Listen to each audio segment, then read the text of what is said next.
West ബാങ്കിലും കിഴക്കൻ ജെറുസലേമിലുമായി 7 ലക്ഷം Israel കുടിയേറ്റക്കാർ കഴിയുന്നുണ്ട്. West ബാങ്കിൽ ഏറെ വിവാദമായ പദ്ധതിയാണ് E1 കുടിയേറ്റ പദ്ധതി.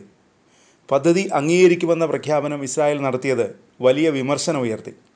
കടുത്ത അന്താരാഷ്ട്ര സമ്മർദ്ദം മൂലം പതിറ്റാണ്ടുകളായി E1 പദ്ധതി ഇസ്രായേലിന് നടപ്പാക്കാൻ കഴിഞ്ഞിരുന്നില്ല.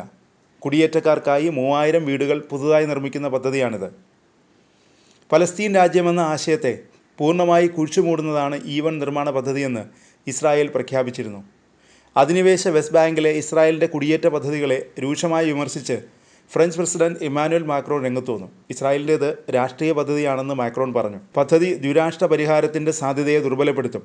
പലസ്തീനികളുടെ സമാധാനത്തിനുള്ള അവകാശം നിഷേധിക്കുന്നതാണ് പദ്ധതിയെന്നും മാക്രോൺ കുറ്റപ്പെടുത്തി. ഹമാസും വെസ്റ്റ് ബാങ്കും തമ്മിൽ യാതൊരു ബന്ധവുമില്ലെന്നും മാക്രോൺ പറഞ്ഞു.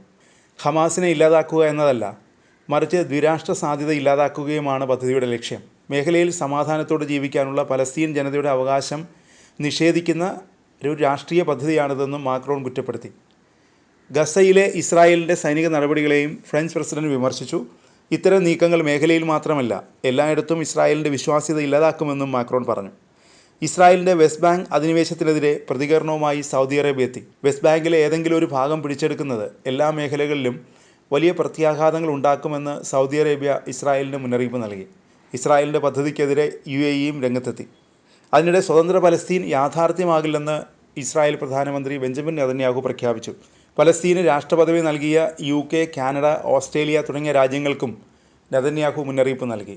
നിങ്ങൾ ഭീകരവാദത്തിന് വലിയ സമ്മാനം നൽകുകയാണ്. ജോർദാൻ നദിയുടെ പടിഞ്ഞാറ് ഭാഗത്ത് പലസ്തീൻ എന്ന രാഷ്ട്രം ഉണ്ടാവില്ല. ഒരു ഭീകരരാജ്യം നിർബന്ധിച്ച് അടിച്ചേൽപ്പിക്കാനുള്ള ശ്രമമാണ് നടക്കുന്നത്. US നിന്ന് തിരിച്ചെത്തിയ ശേഷം മറുപടി നൽകുമെന്ന് നെതന്യാഹു പറഞ്ഞു. കാനഡയ്ക്കും ഓസ്ട്രേലിയയ്ക്കും പിന്നാലെ സ്വതന്ത്ര പലസ്തീൻ രാഷ്ട്രത്തെ UKയും അംഗീകരിച്ചു. ഈ മഹത്തായ രാഷ്ട്രത്തിൻ്റെ പ്രധാനമന്ത്രി എന്ന നിലയിൽ യുണൈറ്റഡ് കിങ്ഡം പലസ്തീൻ രാജ്യത്തെ ഔദ്യോഗികമായി അംഗീകരിക്കുന്നതായി ഞാൻ പ്രഖ്യാപിക്കുന്നു, കെയ്ർ സ്റ്റാമർ പറഞ്ഞു. മിഡിൽ ഈസ്റ്റിൽ വർദ്ധിച്ചു വരുന്ന ഭീകരാവസ്ഥയുടെ പശ്ചാത്തലത്തിൽ സമാധാനം നിലനിർത്താൻ ദ്വിരാഷ്ട്ര പരിഹാരത്തിനാണ് ഞങ്ങൾ പ്രവർത്തിക്കുന്നത്. സുരക്ഷിതവും സുസ്ഥിരവുമായ ഇസ്രായേലും സ്വതന്ത്രമായ പലസ്തീനും സാധ്യമാകണം. ഇസ്രായേൽ നടത്തുന്ന കനത്ത ബോംബാക്രമണം, പട്ടിണി, പലായനം ഒന്നും ഒരിക്കലും നീതീകരിക്കാൻ കഴിയുന്നതല്ല.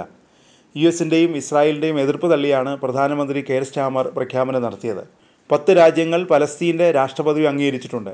Britain, Belgium, Canada, France, Portugal, Andorra, Malta, Australia, Luxembourg, San Marino തുടങ്ങിയ 10 രാജ്യങ്ങളാണ് പലസ്തീനെ അംഗീകരിച്ചത്.